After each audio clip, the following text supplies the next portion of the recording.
दोस्तों, आज आपके लिए सीख देने वाली कहानी कुछ कहानियां लेकर आए हैं। आज के समय में कहानी एक ऐसा माध्यम है जिससे हम मनोरंजन में ही वह बातें सीख लेते हैं जो हम बड़ी बड़ी किताबें पढ़कर नहीं सीख पाते। जीवन में नैतिक मूल्यों को हम कहानियों के माध्यम से आसानी से सीख सकते हैं। बचपन से ही हमारी किताबों में ऐसी बहुत सी कहानियां होती हैं जिसको हम सुनते आए और शिक्षा देते आए हैं।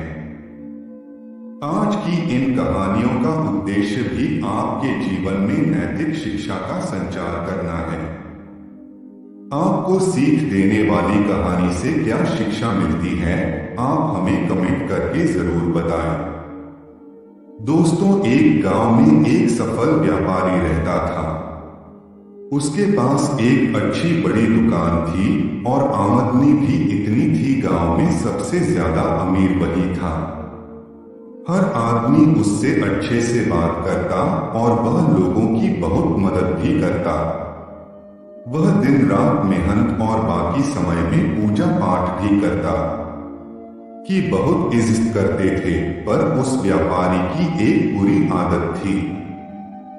वह जल्दी गुस्से में आकर लोगों से बुरा भला कह देता था, जिससे गांव के बहुत से लोग उससे नाराज रहते। और जब वह नाराज लोगों को मनाने जाता और वो लोग नहीं मानते तो उसको और गुस्सा आता और वह और बुरा भला कह देता और फिर बाद में व्यापारी को बहुत बुरा लगता। एक बार गांव में एक बहुत ज्ञानी संत आए। कुछ ही दिनों में दूर दूर तक उनके ज्ञान के चर्चे होने लगे। जब यह बात व्यापारी तक पहुंची तो वह दौड़कर संत से मिलने पहुंचा। व्यापारी ने संत की बहुत सेवा और उनको अपनी समस्या बताई।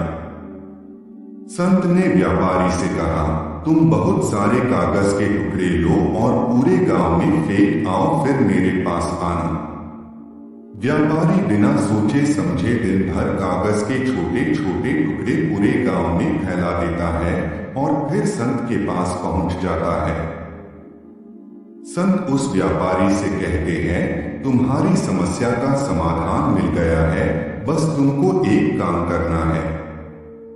तुम जाकर उन सभी कागज के टुकड़ों को इकट्ठा करके यहाँ ले आओ। अपनी समस्या का समाधान पाकर व्यापारी बिना कुछ सोचे समझे उन कागज के टुकड़ों को इकट्ठा करने पहुंच जाता है। बहुत देर तक कोशिश करने के बाद व्यापारी को यह समझ आता है, यह काम तो करना नामुमकिन है।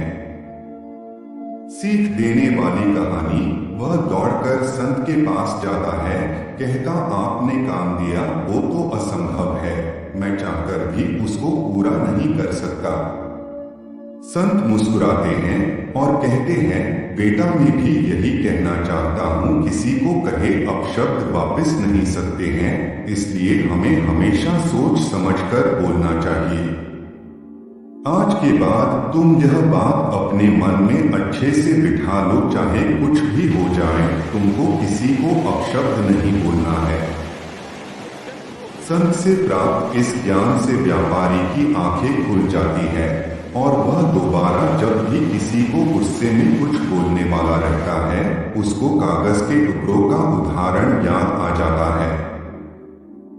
शिक्षा। इस कहानी से हमें यह सीखने मिलता है कि कितनी भी मुश्किल क्यों न आए, हमें किसी को अपशब्द नहीं बोलने चाहिए, क्योंकि अपशब्द से हुए नुकसान की भरपाई करना संभव नहीं है। गलत शब्दों से किसी को ठेस नहीं पहुंचाना चाहिए।